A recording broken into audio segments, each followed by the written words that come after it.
Hello, मेरा नाम अनुज साहू है। मैं यूपी झांसी से बिलोंग करता हूँ। मैंने अपनी ग्रेजुएशन 2023 में बुंदेलखंड यूनिवर्सिटी झांसी से की है। ग्रेजुएशन में मैंने अपना बीकॉम कंप्लीट किया है और मैं अभी एमकॉम यानी कि मास्टर्स जो है वो परस्यू कर रहा हूँ बुंदेलखंड यूनिवर्सिटी से। और रीजनिंग सब्जेक्ट जो एक ऐसा सब्जेक्ट है जो कि मुझे सबसे ज़्यादा पसंद है, जो कि आप कह सकते हैं बहुत ज़्यादा प्रिय है मुझे। इसके साथ मैंने कई सारे एग्ज़ाम्स जो हैं वो निकाले हैं, जैसे कि अगर मैं देखूँ तो IBPS, RRB, PO, जिसमें मैंने रीजनिंग में 95% प्लस जो मार्क्स है वो गेन किए थे विद 100% एक्यूरेसी के साथ। तो इसके साथ ही मैंने कई SSC के एग्ज़ाम भी निकाले हैं। अगर मैं बैंक के और इंश्योरेंस के और एग्ज़ाम्स की बात करूँ तो जिसमें ESIC, MTS है और RBI अटेंडेंट जो एग्ज़ाम है उसे भी मैंने क्वालिफाई किया है विद 95% मार्क्स इन रीजनिंग। इसमें मेरे सबसे ज़्यादा जो मार्क्स रहे हैं वो रीजनिंग में ही रहे हैं। और करंटली मैं 2 साल से अपने टीचिंग करियर को बूस्ट कर रहा हूँ एक तरह से। मतलब मैं टीचिंग कर रहा हूँ 2 साल से।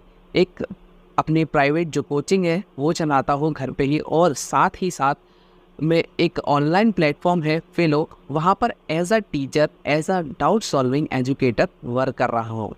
तो यहाँ पर भी मैं कुछ इस तरह से अपना बूस्ट लगाना चाहूँगा और यहाँ पर जितना हो सकेगा उतना मैं अपना ज़्यादा से ज़्यादा बेस्ट देने की कोशिश करूँगा। और मुझे रीजनिंग सब्जेक्ट जो है वो सबसे ज़्यादा पसंद है, specially in banking and SSC exams. तो जैसे कि अगर हम देखें तो हमारी जो बैंकिंग एग्ज़ाम की जो रीजनिंग है वो कुछ इस तरह होती है कि कुछ फिक्स्ड टॉपिक्स हमारे वही आते हैं हमेशा। तो देखिए क्या रहता है। तो हमारा अगर हम सबसे पहले बात करेंगे तो हमारे ये टॉपिक्स आते हैं। पहला हमारा होता है अल्फ़ा न्यूमेरिक सीरीज़। ये जो है एक मेन इम्पॉर्टेंट जो टॉपिक होता है, जिससे से कम हमारी एग्ज़ाम में 4 से 5 जो क्वेश्चन है वो हमको देखने के लिए मिलते हैं। किस टॉपिक से मिलते हैं हमको 4 से 5 देखने के लिए? तो वो है हमारा अल्फ़ा न्यूमेरिक सीरीज़। नेक्स्ट आता है हमारा ranking and direction alphabet test. ये एक टॉपिक नहीं है, ये 3 टॉपिक के नाम दिए गए हैं। First ranking, direction and alphabet test. ये 3 अलग अलग है।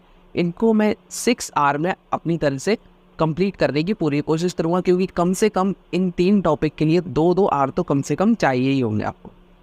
नेक्स्ट आते हैं हम इनइक्वालिटीज़ पे। ये इनइक्वालिटीज़ भी बहुत बढ़िया चैप्टर है। ये भी आपके एग्ज़ाम्स में 4 से 5 मार्क्स लेकर के आता है, अगर मैं क्लर्क एग्ज़ाम की बात करूँ, क्लैरिकल की।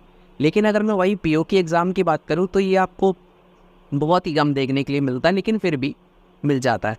नेक्स्ट अगर हम बात करेंगे तो सिलॉक्स, इसके लिए भी मैंने आपको 3 से 4 आवर्स जो है वो अलॉट किए हैं, यानी कि इतने में आपको जो है वो कंप्लीट करा सकेंगे। नेक्स्ट इसके बाद जो हमारा आता है वो सबसे मेन पार्ट जो है हमारे बैंकिंग एग्ज़ाम में, जो सबसे ज़्यादा पूछा जाता है। और रीजनिंग का मतलब ये मान लीजिए आप 2/3 जो पार्ट जो गेन करता है वो यही हमारा करता है, that is seating arrangement and puzzle. तो इसमें मैंने आपको 35 आवर्स जो है वो कंप्लीट करे हुए हैं, यानी कि 35 आवर्स इसको देने की पूरी कोशिश की जाएगी। और इसके बाद हमारे पज़ल्स आते हैं, इनको भी 35 आवर। ये दोनों जो टॉपिक्स हैं इससे आप मान के चलिए अगर 35 क्वेश्चंस आते हैं तो उसमें से 20 to 25 जो क्वेश्चंस हैं वो सीटिंग अरेंजमेंट एंड पजल से आते हैं। तो उसमें मैंने आपको 35 आवर्स जो है वो अलॉट किए हैं। नेक्स्ट हम जाते हैं ब्लड रिलेशन पे। ब्लड रिलेशन के लिए भी 2 आवर जो है वो अलॉट किए हुए हैं। ये भी आपको मेंस प्लस प्री में आपको देखने में मिलता है। बस ये है, अगर प्री में आएगा तो थोड़ा कम लेवल पे होता है, लेकिन अगर वही मेंस की बात करें, मेंस एग्ज़ाम में ये थोड़ा सा अपर लेवल पर जाता है। नेक्स्ट आता है हमारा डाटा सफिशिएंसी और इनपुट एंड आउटपुट। इसमें भी आपको डाटा सफिशिएंसी में भी 3 आवर और आउटपुट में 5 आवर जो है वो अलॉट किए हैं। इसके बाद अगर हम बात करेंगे कोडिंग एंड डिकोडिंग की, तो ये भी क्वेश्चन हमारे एग्ज़ाम्स में 3 से 4 मार्क्स का देखने के लिए मिलता ही है। और ये भी बहुत इंपॉर्टेंट टॉपिक है। और ये सारे टॉपिक्स को मैं बहुत ही अच्छी आपको ट्रिक्स के साथ पढ़ाऊँगा और आपको एक लास्ट में बढ़िया ट्रिक दे के जाऊँगा, बवाल ट्रिक जो मतलब बहुत ही गजब ट्रिक होती है। तो इस तरह आपको रीजनिंग का सिलेबस जो है कंप्लीट करना है। और अगर मैं आपको थोड़ा सिलेबस दिखाऊँ पीछे ले जाके हमारा एग्ज़ाम किस तरह से आते हैं, तो फर्स्ट पे हम चलते हैं।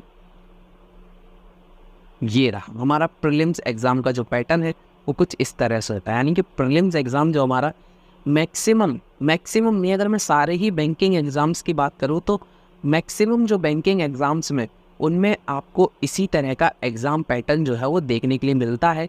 यानी कि जिसमें अगर मैं आरआरबीज़ के एग्ज़ाम्स को छोड़ दूँ तो यहाँ पे आपको IBPS clerk, IBPS PO, SBI clerk, SBI PO, IBPS PO, ये सारे एग्ज़ाम्स में आपको यही प्रीलिम्स का पैटर्न देखने को मिलेगा, जिसमें आपके इंग्लिश के 30 मार्क्स के 30 क्वेश्चन होंगे, जो कि आपको 20 मिनट्स टाइम अलॉट किया जाएगा।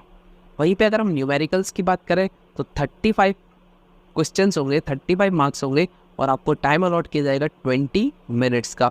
और वहीं अगर मैं रीजनिंग की बात करूँ तो रीजनिंग में 35 questions, 35 minute, 35 marks and 20 minutes. तो इन सब का अगर हम टोटल की बात करें तो आपको टोटल 60 मिनट्स मिलते हैं। इसमें आपको 100 मार्क्स के 100 क्वेश्चन जो है वो कंप्लीट करने होते हैं। और अगर मैं मैक्सिमम एग्ज़ाम्स की बात करूँ, वही मैं अगर आरआरबीज़ की बात करूँ तो वहाँ पे आपको थोड़ा सा रिलैक्सेशन मिल जाता है। वहाँ पे इंग्लिश आपको नहीं मिलती है, बल्कि 45 मार्क्स की ये दोनों आपके, ये जो है आपके 2 पॉइंट, ये जो है 45 मिनट्स का टाइम होता है और आपको 80 क्वेश्चन जो दिए जाते हैं दोनों एग्ज़ाम्स में। तो आपको आसानी से समझ आ जाएगा किस तरह हमारा प्रीलिम्स होता है। वहीं अगर मैं मेंस के लिए ले जाऊँ तो मेंस के लिए नेक्स्ट स्लाइड जो है वो लगाई है, यहाँ पे आपको मेंस का दिख रहा होगा। मेंस का देखिए किस तरह से पैटर्न होता है। ये भी मेंस की मैं यहाँ पे मैक्सिमम एग्जाम्स की बात कर रहा हूँ। यहाँ पे मैंने एसबीआई क्लर्क को इसका मेन जो है वो बेसिक बनाया हुआ है। तो एसबीआई क्लर्क में आपको किस तरह देखने को मिलता है, जनरल अवेयरनेस, जो कि एक बढ़िया आपका पार्ट जो है वो कवर करता है ज़्यादा से ज़्यादा मार्क्स, और ये आपके मतलब आपको मार्क्स खींचने में मदद करता है। नंबर ऑफ क्वेश्चन की अगर हम बात करते हैं, यहाँ पे 40 क्वेश्चन आते हैं, मार्क्स होते हैं आपके 40 मार्क्स। और वहीं अगर मैं पॉइंट्स की बात करूँ तो पॉइंट्स में आपको मार्क्स क्वेश्चन नंबर 50 होते हैं, 50 क्वेश्चन आते हैं, नंबर भी आते हैं आपके 50 के। वहीं मैं अगर रीजनिंग की बात करूँ, reasoning ability and computer aptitude, ये जो कंप्यूटर एप्टीट्यूड है सिर्फ आपको नाम के लिए दिया जाता है, वैसे भी कोई प्रिडिक्शन हम नहीं कर सकते। जब दिया है तो आपको थोड़ा बहुत तो पढ़ना ही चाहिए। वही 50 क्वेश्चंस आते हैं, वो भी 60 मार्क्स के आते हैं और आपको टाइम अलॉट किया जाता है 45 मिनट्स। वहीं अगर मैं जनरल अवेयरनेस की बात करूँ तो जनरल अवेयरनेस में आपको दिया जाता है 50 क्वेश्चंस आते हैं और वहीं आपको 50 मिनट का टाइम भी, 50 क्वेश्चंस आते हैं, 50 नंबर ऑफ क्वेश्चंस होते हैं और जो टाइम दिया जाता है वो आपको 35 मिनट्स जो आपको वो अलॉट किया जाता है। वही आपको ये जो अगर हम बात करें टोटल जो मार्क्स होता है, वो टोटल नंबर ऑफ क्वेश्चंस आते हैं वो मेंस एग्जाम में 190 है और टोटल जो मार्क्स होते हैं वो 200 होते हैं। ये आपको जो है एसबीआई क्लर्क, आप ध्यान रखिएगा मैक्सिमम एग्जाम्स की हम बात कर रहे हैं तो वहाँ पे इसी तरह का पैटर्न आता है। लेकिन अगर हम कहीं बात करें IBPS PO, SBI PO, IRB PO, इन सब में बस इनके सिस्टम्स जो है वो चेंज होते जाते हैं, थोड़े से मार्क्स पैटर्न जो है वो चेंज होता है। लेकिन मैक्सिमम एग्जाम्स का जो प्रीलिम्स है उसका पैटर्न बिल्कुल टू कॉपी रहता है। चलिए अब थोड़ा सा अगर हम आगे बढ़ते हैं तो आपको मैं थोड़ी सी चीज़ें अपनी बताऊँ तो इनइक्वालिटी, ये टॉपिक बड़ा ही मतलब बहुत ही अपने में ही बहुत ही आसान टॉपिक माना जाता है। लेकिन फिर भी अगर मैं बात करूँ, हमारे बैंकिंग एग्ज़ाम क्या चाहता है हमसे कि हम कम से कम टाइम जो है वो कंज्यूम करें।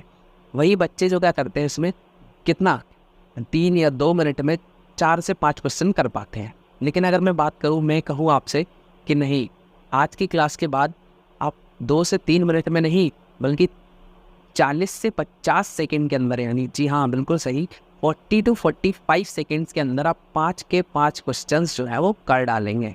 इससे ज़्यादा आपको टाइम लगना भी नहीं चाहिए। इस पर अगर आप डोर मेथड, यहाँ पर मैंने एक मेथड बताया है डोर मेथड, अगर आप इस पर पूरी तरह से अगर प्रैक्टिस करेंगे, जिस तरह से मैंने आपको बता रहा हूँ, अगर उस तरह से आप इस पर वर्क करेंगे डोर मेथड पे, तो आप बहुत कुछ गेन करने वाले हैं आज की क्लास से। तो देखिए चलते हैं, मैं आगे बढ़ाता हूँ। आपको नाम देख लीजिए, जैसा कि आपको नाम से पता चल रहा होगा डोर मेथड कुछ गेट से रिलेटेड होगा, डोर। तो चलिए मैं आपको सस्पेंस ना देते हुए आगे बढ़ता हूँ। जी बिल्कुल, थोड़ा बस ये देख लीजिए आप, यहाँ पे हमारे इसमें इनइक्वालिटीज़ में 6 सिम्बल्स आते हैं। 6 सिम्बल्स हैं, इनको अच्छे से याद रखिएगा। पहला ये वाला सिंबल होता है हमारा, जिसको हम बोलते हैं ग्रेटर। नेक्स्ट इज स्मॉलर, इसको स्मॉलर बोलते हैं। इसको बोलते हैं ग्रेटर एंड इक्वल टू, इसको बोलते हैं स्मॉलर एंड इक्वल टू। और ये जो हमारा सिंबल है वो है क्या है, इक्वल टू। और ये है हमारा नॉट इक्वल टू, यहाँ पे मतलब बराबर नहीं होगा। तो ये आप 6 सिंबल्स हैं, इनको आप बेसिक, इतना तो मैं मानता हूँ कि आप सभी को कुछ इतना तो आता ही होगा कि इन सिंबल्स को क्या बोलते हैं। ठीक है, चलिए अब मैं आपको दिखाता हूँ ये हमारा जो है आगे का किस तरह से हमारी डोर मेथड है। हाँ, तो आपको कुछ दिख रहा होगा, दो बढ़िया ऐसे गेट लगे हुए हैं। यहाँ पे दो गेट्स के बीच में एक आपको बढ़िया दिखाया गया वर्सेस। तो आपको इन दो गेट्स में जो है वो अंतर क्या दिख रहा है? आप कुछ बच्चे ये सोच रहे होंगे ये रेड है और ये येलो है, तो ऐसा कुछ नहीं है। इसका चलिए मैं लॉजिक बताता हूँ आपको। तो ये देखिए, ये गेट आपको कैसा दिख रहा है? कहीं ना कहीं बंद है ये गेट, और ये गेट कैसा है? खुला है। तो देखो इसमें बस यही अंतर है, क्लोज्ड ओपन डोर। देखिए नेक्स्ट स्लाइड पे चलते हैं। हाँ जी, तो ये कैसा डोर है हमारा? क्लोज्ड है। यदि आपको किसी के घर के अंदर जाना है, बाई चांस आपको इनके घर के अंदर जाना है, तो क्या आप इनके घर के अंदर जा पाएंगे? क्लोज डोर में, बंद गेट में क्या आप इनके घर के अंदर जा पाएंगे? नहीं, बिल्कुल नहीं जा पाएंगे। तो आपको क्या करना पड़ेगा? इनका या तो गेट खुलवाना पड़ेगा या फिर आपको कोई और रास्ता ढूंढना पड़ेगा। तो यहाँ से तो इनका गेट बंद है। लेकिन अगर मैं वही बात करूँ, अगर आपको गेट ऐसा मिल जाए, क्या है? ओपन डोर है। यहाँ पे आप कर सकते ईजिली एंटर कर सकते हैं, अंदर जाएंगे और अंदर से जाके फ्रिज से बोतल उठाई और पानी पिया और निकल गए। हाँ जी, तो मजाक कर रहा हूँ। यहाँ पे आप इजीली एंटर कर जाएंगे यहाँ पे अंदर, वहाँ पे। लेकिन यहाँ पे क्या सिचुएशन थी इससे पहले वाली साइड में? यहाँ पे गेट जो है वो क्लोज था। तो चलिए यहाँ पे आपको क्वेश्चन देखिए, मैं दिखाता हूँ आपको। ये जो है गेट जो है, इसका मुंह है, ये क्या बोलते हैं उसको? खुला हुआ गेट है। देखिए अब हमारा सिंबल कोई भी है वो ऐसा होता है। अब हम इसको मानेंगे जो है ये हमारा क्या है? Closed gate. और ये जो है हमारा आगे वाला पार्ट जो होता है, इसको हम क्या बोलेंगे? Open door. यानी कि अगर हमें किसी के घर के अंदर जाना तो हम कहाँ से जाएंगे? खुले हुए यानी कि मेन गेट से जाएंगे या फिर पीछे वाले गेट से? तो बिल्कुल हमें मेन गेट से ही जाना पड़ेगा। तो हम क्या करेंगे? मेन गेट से एंट्री लेंगे। अब देखते हैं एंट्री किस तरह मिलेगी हमें। अब जहाँ से जिसके घर में जाना है हमें पहले उसको देखना पड़ेगा। जैसे ए के घर से हमको जाना है डी के घर में। अब हम डी के घर से तो जा नहीं सकते क्योंकि डी का गेट बंद है। तो हमें किसके जाना है? ए से डी के घर में जाना है। अब हमको यहाँ से डायरेक्ट ढूंढना है, हमको ये जोड़ना नहीं है अलग अलग से। हम डायरेक्ट ढूंढेंगे। देखिए कैसे? तो यहाँ पे हम चेक करेंगे ए से डी के घर में, तो कहीं ना कहीं हम कहाँ जाएंगे? ए से एल के घर में तो जा नहीं सकते। अब हमको यहाँ पे बढ़िया सिस्टम दिख रहा है, तो हम क्या करेंगे? यहाँ से ए से जाएंगे हम सी के घर में। ठीक है, अब हमने सी के घर को पकड़ लिया। अब यहाँ पे हमने सी देखा कि यहाँ पे सी का घर जो है वो किसके घर से जुड़ा हुआ है? वाई के घर से। वही अगर हम वाई का घर देखें, वाई का घर किससे जुड़ा हुआ है? के घर में। यानी कि वाई के घर से रास्ता सीधा है। देखिए सीधा दिख रहा है ना? तो वाई के घर से हम कहाँ पहुँचे? के घर में। अब वहीं हमने देखा कि के का घर जो है जाके किसके घर में जुड़ गया? डी के घर में। तो हम इसमें ये बोल सकते हैं कहाँ से कहाँ गए? ए से सी में गए हम, यानी कि ए से सी के घर में गए।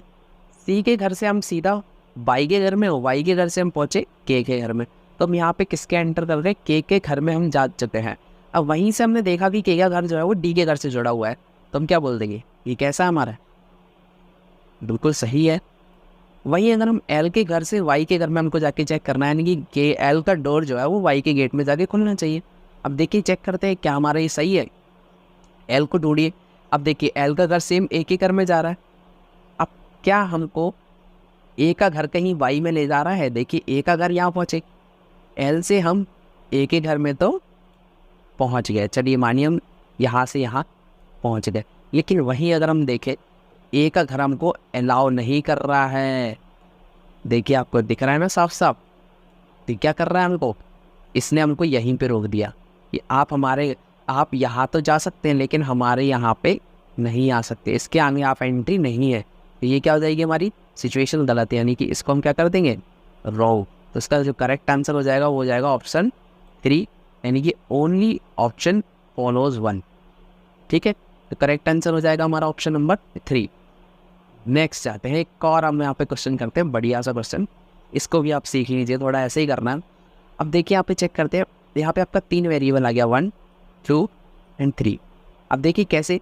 हमें पी से घर में जाना है, पी के घर में से हमको जाना है एक्स के घर में। अब पी से एक्स के घर में जाना है तो हमको चेक तो करना पड़ेगा। तो हम कहाँ ढूंढेंगे? पी के घर से हम पहुँचेंगे। बढ़िया, पी देखिए पहले कहाँ पे? ठीक है, पी के घर से हमको एंट्री मिल गई। पी ने कहा ठीक है एम आइए, एम के अंदर आप चले जाइए, ठीक है। वही हमने देखा कि एम के घर से किसके घर में एंट्री कर सकते हैं, तो एम के घर से तो हम पहुँचे, तो सीधा हमको किसके घर जाना होगा, एच के घर जाना होगा। अब हमें एच के घर के बाद हम ए में नहीं जाएंगे, क्योंकि हमको ए कहीं नहीं ले जा रहा है। एच के घर से हम सीधा उठेंगे यहाँ पे, और एच के घर से पहुँचेंगे सीधा जी के घर में। लेकिन वहीं पे यहाँ पे हमने क्या कहा, जी भैया बोले कि हम इसके अंदर नहीं जाएंगे, क्योंकि एक्स ने अपना गेट क्या रखा है, बंद कर रखा है, तो एक्स के घर में हमको एंट्री नहीं मिलेगी। ये वाली सिचुएशन कैसी हो गई हमारी, गलत हो गई। वही अगर हम नेक्स्ट जाते हैं पी से जी के, तो पी से जी में एंट्री चाहिए हमको, तो पी से हम फिर से एम में जाएंगे। अब एम हमको कहाँ ले जा रहा है, बिल्कुल एम से एच वापस गए। अब एम से एच जैसे ही हम गए तो हमको फिर से एच से जी के घर में एंट्री मिल गई। अब जी के घर से हम आगे तो जा नहीं सकते थे, फिर हमने जी को ढूंढा, तो हमें यहाँ पे एक बार जी और मिल गए। तो जी भैया ने बोला कि हम ओ के घर में जाएंगे, और ओ के घर से होते हुए हम क्या करेंगे, के घर में एंट्री मार जाएंगे। तो ये वाली सिचुएशन कैसी हो गई हमारी, विन विन सिचुएशन जिसको हम बोलते हैं, यानी कि मस्त, बिल्कुल सही हो गया। वही अगर हम थर्ड को चेक करते हैं, तो हमें थर्ड को भी चेक करना होगा। एच से वाई के घर में जाना है, एच से ए के घर में जाएंगे, लेकिन ए के घर के बाद एच से एम के घर में नहीं जा सकते, एच से एम के घर में नहीं जा सकते, तो एम से कहीं भी हम जा नहीं सकते। तो ये वाली सिचुएशन हमारी वैसे भी रॉन्ग हो जाएगी। तो हमें यहाँ पे हमारा कौन सा करेक्ट हो जाएगा, ओनली ऑप्शन 2 इज़ करेक्ट। ये आपको जो मैंने समझाया है इसलिए आपको टाइम लगा है, बल्कि अगर आप इस पर अगर अच्छे से मेहनत करते हैं तो आपको 30 से 40 सेकेंड से ज़्यादा आपको लगना ही नहीं है, क्योंकि मैंने खुद एक्सपीरियंस किया है। मैंने 20 to 30 सेकेंड में इन सारे क्वेश्चंस को, 6 क्वेश्चन जो मेरे आराधन पीओ में आए थे, और मेरा अप्रॉक्स 19 मिनट्स में मेरा पूरा रीजनिंग जो है वो कंप्लीट हो गया था। 19 मिनट्स में 40 आउट ऑफ 40 मार्क्स, और मैंने इसके बाद जो है पूरा वो पॉइंट में दिया होता है, यानी कि 90 मिनट में आप समझ सकते हैं कितना सारा जो है वो अचीव किया था मैंने। तो चलिए इसी के साथ अपनी पीपीडी यहीं पे कंप्लीट करते हैं, और आगे जोड़ने के लिए इससे मैं बेस्ट आपको ट्रिक्स जो है वो बताता रहूँगा। चलिए अभी के लिए बस इतना ही। Thank you so much.